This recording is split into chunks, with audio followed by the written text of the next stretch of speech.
right, so the last big tech tool that we're going to cover, and this one's kind of a loaded tool because I'm saying it's one tech tool, but really I've piled about 20 into this one tool, and you're going to be like, whoa, but it's going to be so amazing. So our last tech tool is how to use Google Forms and survey data with your students in your inquiry-based classroom. So what I have up on my screen right now is a Google Doc, and so we have this central idea of how climate change is affecting ecosystems. And we have decided that we're going to use Google Forms for this example as a Mythbusters. So we thought it would be super fun where students respond to some statements and deciding whether or not those statements are a truth or a myth. And then they're going to break out and explore, investigate, and research artifacts that will either debunk that myth or affirm the truth, if that makes sense. So here's just a few fun ones that we've come up with. So here's my directions, and this is me on Google Docs. This is obviously not a Google form, and I was just basically like brainstorming, and as I was working on this, I pulled a whole bunch of artifacts, and I have some like maps and things that I would print out to have in my classroom, and then some other brainstorms below. Okay, so what I want to do is I want to create this as a form where students can actually respond. I'm going to present this lesson to you as a classroom that's like a primary classroom with very limited technology. So I'm going to go with, I'm a primary teacher. Think of me as a primary teacher. Don't judge some of my resources. I'm a primary teacher. I have a few iPads. I've got 4 iPads in my classroom, and so I'm going to do this with my students. So the first way that I'm going to present this to you is that I'm going to create this Google form. I'm going to have the form up on the board, and I'm going to have my students come up, maybe while they're working or as they finish work, come up and respond to my Mythbusters form on the smartboard. So I don't even have to like deliver it to each individual student, or there's no login sort of thing. Now, if you're somebody who has more technology, you would obviously just post this in your classroom and let your kids respond. So that's like the other option. Or you could even break it down even more and just do it as a whole class. What do we think is a whole class, and go with the majority and then come back together. All right, so I have these questions. I'm ready to make a form. So Google Forms is part of the Google Suite. You can get to it right from your Google Drive, and you can say New in your Drive. And then under the More, you could say Forms. That's one way, Forms. Another way is if you're logged into Google, your Google Apps launcher should have a Forms. Mine I've moved up high, so yours might be lower in yours, but it should be in your launcher. The last way is to just go to your browser and type in forms.google.com. It's not actually the URL, but it takes you over there. It's really docs.google.com/forms. But if you just do forms.google.com, it'll get you there. So this is your landing page. You have options for pre-made templates. Today, we're just going to start with a blank. So I'm going to select blank. There are all types of questions that you can ask, but for today, for my particular form, my Mythbusters, I'm just looking for, is this truth or is this a myth? But I'll show you how you can change that. And I'm going to try to give you the most slim version of how to edit Google Forms in this particular class. We're just looking for basic ways to collect data from students and then analyze those results. I have additional videos that I can also post on my YouTube channel that you can really dive into forms if you're like, this is great, I really want to dive into forms. So I'm going to click where it says Untitled Form in the main body of my Google form, and that's where I'm going to type in my title.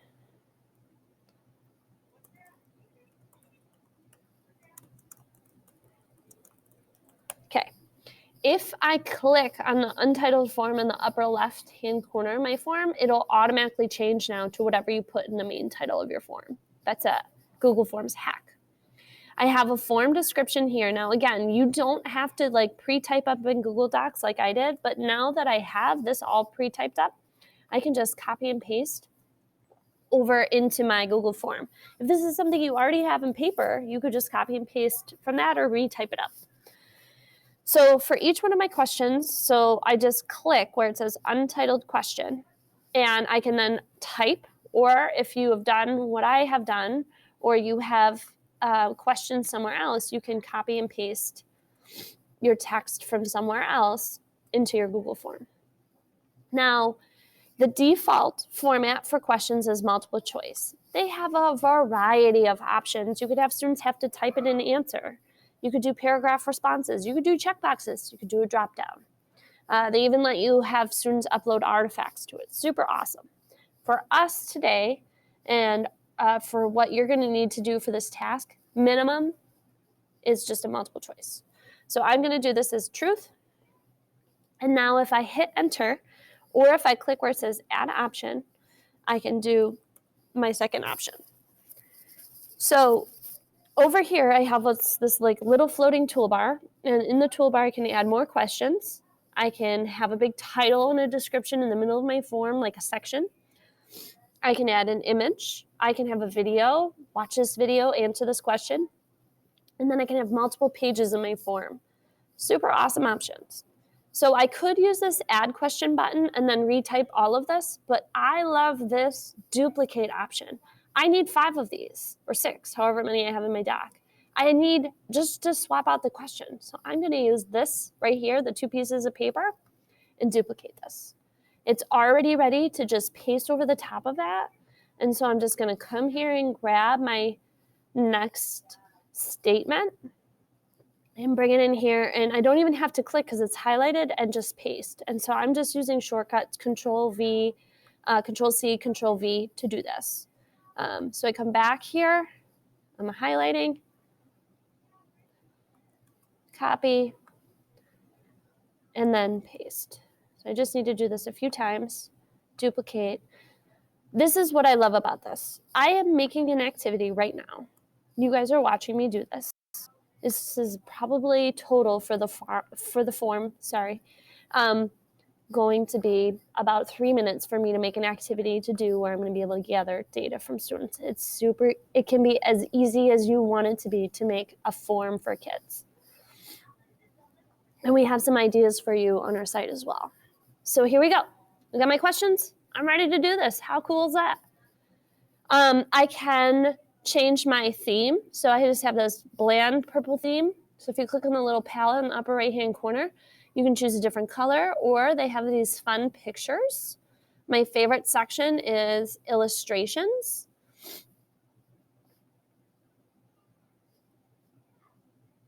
The illustrations go in typical fashion of having awesome themes to go along with the holidays and times of year. Super fun. I'm going with these snowmen. I'm going to hit select. And it's going to change my background and color scheme. The eyeball is where I'm going to preview the form, and we're going to get to that in a second. There are some settings you can do if you're someone who's going to give this to students individually through Classroom because you have more Chromebooks than others. If you care about this and you want to know who said what, you could do this collect email addresses, and then you would see who responded to what. If you want to keep it anonymous, you don't need that. The send button is a way for you to get a link. If you were going to email this out or post it somewhere, you could get the link option.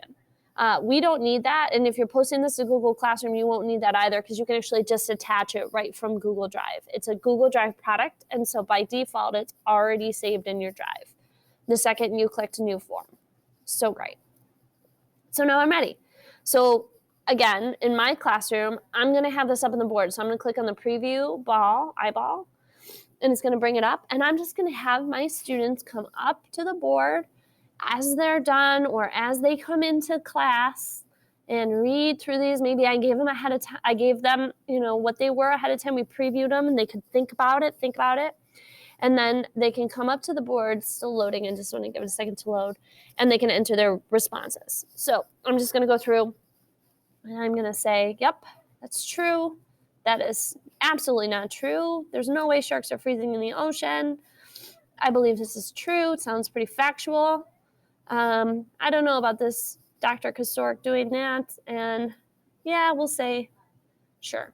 And I hit submit. So you'll see up here in my bar, along with all of the other fantastic tabs that I have open, that don't worry, you'll get to see, I'm in the preview mode. So I automatically get an option right now to submit another response. So I can just click this, bam, and next student you can come up, or they can click it as soon as they're done, and they can go ahead and put in their answers as well. So I'm gonna do this one more time. And as soon as it lets me go, and I'm going to do this one more time and submit another response. Okay.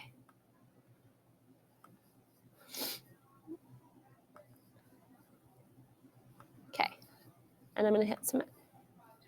So you'll notice I'm still in my preview tab and I can continue to submit in my preview tab. If I click back one to my other form, I am getting all of my responses here on this form. So you'll see now responses 2. If I click on the responses tab, I get data immediately from my students. How awesome is this? So now you could look through pie charts and graphs of these of your responses and then talk about what you get from that. So I just wanted to point that out to you. All right. So now that's my lesson. So now I have some artifacts for students. So I'm going to go through some of the artifacts I've pulled up, and I'm going to link these as well for you. Dr. Kocourek recorded a video for us.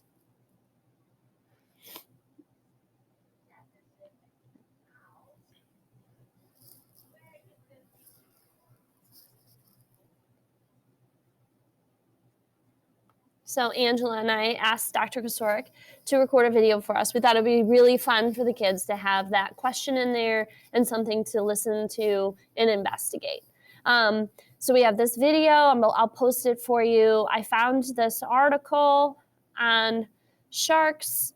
So, and there's all different kinds of, obviously you can like scaffold these as necessary for your class. But this is one particular article that I pulled up. And it's true, in case you were wondering, there have been 3 to 4 thresher sharks that have washed up on Cape Cod shores in the past 2 weeks that are frozen to death, and they're not quite sure what happened.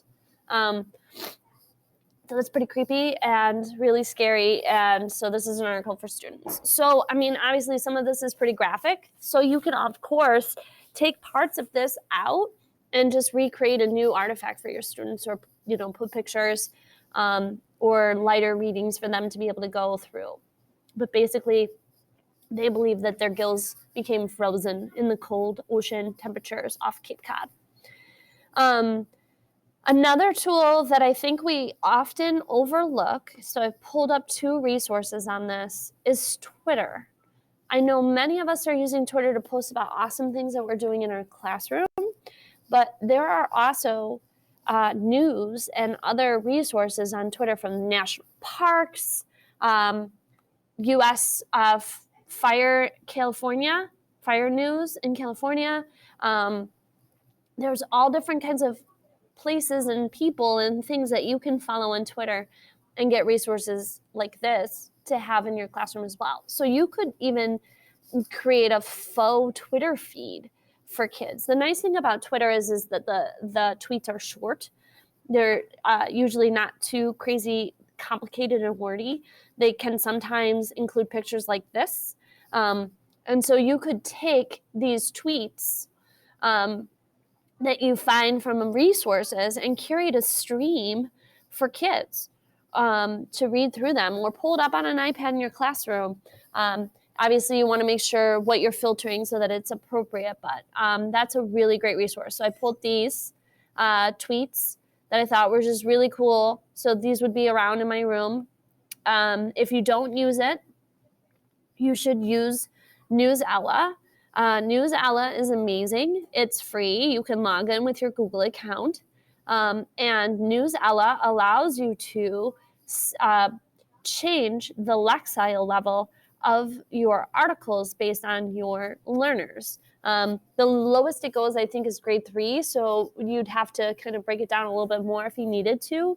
But you're able to get kind of a wide variety of current event news articles for students. So this is one that we found on the Thomas fires, which are the fires that were just burning in Southern California in the Santa Barbara area. So this is another really amazing resource. So I would print out this article and have this for students to read, or read in small groups with students, or do it as a guided reading activity with kids as well. So those are some of the artifacts I found. Then I have them linked in my Google Doc. We also, again, pulled some of these maps, looking at the colors of this map. What do you think? What does blue mean? What does purple mean on this map? What does it look like is happening in the U.S. right now? So I pulled a few maps of historical data and current data. So this is historically, and then this is currently. A big difference in the colors in the map. And so, like, what does that mean? And asking and provoking them to think about deeper meaning behind that, and whether it's a trend or if it's just a coincidence or not. So just a few ideas to get you thinking. And so then students are researching and they're exploring and they're investigating. Maybe you have a guided packet that guides them along through this. And then maybe you come back to the form, and now that you have researched each one of these ideas or these statements, maybe you, either as a whole class or as individual students, come back and do I used to think, but now I think, and tell me what evidence you found in your articles or videos or resources that tells you this. So that's one way that you could do it. Another way that we thought would be really awesome is to use Flipgrid. So Flipgrid is an amazing tool that allows you to post topics for students, and students can then record a video response. So have them choose one. Choose one that you either already thought that and your evidence that you found supports your original thinking, or choose one that you thought one way, and now that you've gathered evidence, your thinking has changed. So I created one here on climate change. And so here's my prompt, and that's exactly what I'm telling my students.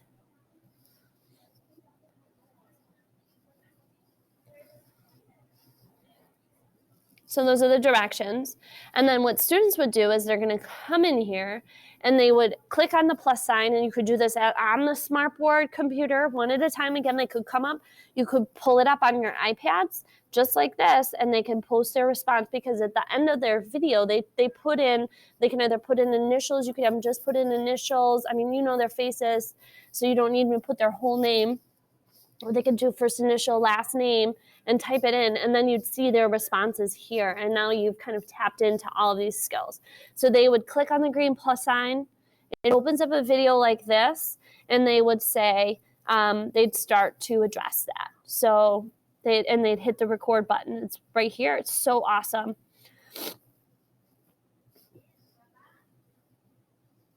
So I'm choosing to do that sharks are freezing in the cold waters in the ocean.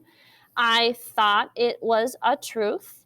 And now that I've read the articles and gone through some of the Atlantic White Sharks Conservancy's tweets, I realized that there is an anomaly of, not a word that a second grader would use, sharks freezing in the ocean. And they think it's due to the fact that their gills are freezing in the cold water temperatures, and that the ocean dropped 6 degrees over 2 days, which is a drastic change in temperature. And they can pause, you see that pause button, and they can continue to record their response. It's only 1 minute and 30 seconds, but as you can see, they could really articulate a response if they needed to. So they could do a bullet point, I found that blah, blah, blah, and then pause, and then find another bullet point, and then record again. And so then when they're done, they click green, because green is good. They can watch their video, and then they click green again, or they trash and start fresh. They snap a selfie, and then they get some stickers if you want to give them stickers to go on their selfie. And then they post it. So this is what it'll look like. First name, last name. I recommend you don't have them do them all. So I would just do JG, leave everything else, and submit. And now you've taken your classroom and you have just not only just crushed it with inquiry, but you have just engaged all of your learners in so many ways for them to be able to articulate their responses, their learning, and investigate. So that was loaded, but I wanted to give you like a whole lesson on not just using Google Forms, but how you could use it. And that's the lesson that I came up with, which I think you're going like, lean my head to the left and let my brain matter drip out. But this is a big task, and I'm excited to see what you guys think. We have lots of resources and other ways you can use Google Forms, but we're excited to see what you guys come up with.